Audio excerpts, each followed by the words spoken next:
আচ্ছা, ঘুরতেও পছন্দ করে এমন ছেলে পাওয়া খুব রেয়ার, তাই না? আজকের ভিডিওটা শুরু করলাম একদম আমাদের বাড়িতে। যারা আমাদের বলছিল আমরা কোথায় বেড়াতে গেছিলাম তাদের জন্য আজকের এই ভিডিওটা। আচ্ছা, ভাগ্য যখন খারাপ হয় তখন সব দিক থেকে সব জিনিস যেন খারাপ হয়ে যায়। তাই আমরা এসেছি বালুঘাটের সবচেয়ে বড় ফরেস্ট দেখার জন্য। এখানে কোনো দোকান নাই, তাই আমরা খাওয়ার দাওয়ার কিছু কিনে নিই। শরীর খারাপের জন্য ফরেস্টের ভিতরে আমরা বেশিক্ষণ থাকি। তারপর আমরা ভাবলাম যে আমরা এয়ারপোর্ট দেখতে যাব, কিন্তু আমরা যে এসেছি উল্টো দিকে রাস্তায়, তাই এয়ারপোর্টের রাস্তা খুঁজতে গিয়ে আমাদের এত কষ্ট করতে হলো সেটা বলার বাইরে। এখানকার এক ভাইকে জিজ্ঞাসা করলাম এয়ারপোর্টটা কোথায়। এয়ারপোর্ট বলছে প্রাচীরের ওই দিকে। তাহলে কোন দিকে যাবো আমরা? বলছে এই সরু রাস্তাটা দিয়ে তোমরা চলে যাও। अच्छा रियाज, हाँ बोले दादा।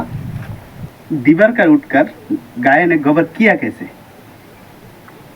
मतलब समझ में नहीं आया। अच्छा, एक गवर है तो एक गबर है, गाय का गबर है। गाय का गवर है। मतलब वो जो निकलता है ना, टट्टी बोलते हैं उसको, वही है। तो गाय ने दीवार का बैठकर गोबर किया कैसे? वो तो गाय ने नहीं किया है। किसने किया? वो इंसानों ने किया है। अच्छा, ऐसा बात है। चलो हाँ। ठीक है, तुम तो समझदार है।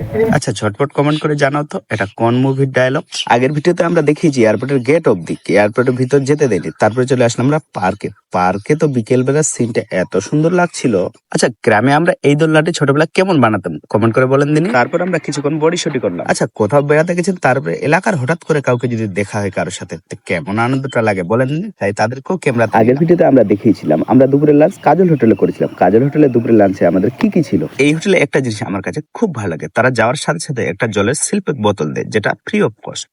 এখানে এরা ভেজ থালিটাতে একটা পোলাও দেয়, এই পোলাওটা আমার খেতে ভীষণ ভালো লাগে। আমরা তিনজনে মাছ দিয়ে ভাত খেলাম, বিল হলো আমাদের 310 টাকা। আচ্ছা, কম হয়েছে না বেশি হয়েছে একটু কমেন্ট করে জানাও দিন। খাওয়া দাওয়া সেরে তাড়াতাড়ি আমরা স্টেশনের দিকে যাচ্ছিলাম, কারণ আসার সময় আমরা ট্রেন মিস করলো, যাওয়ার সময় আমরা কোনো মতে ট্রেন মিস করতে চাই। আচ্ছা, ভিডিওটা ভালো লাগলে কি করতে হবে? আচ্ছা, তোমরা তো বুঝে ফেলেছো, ঝটপট করে দাও তো।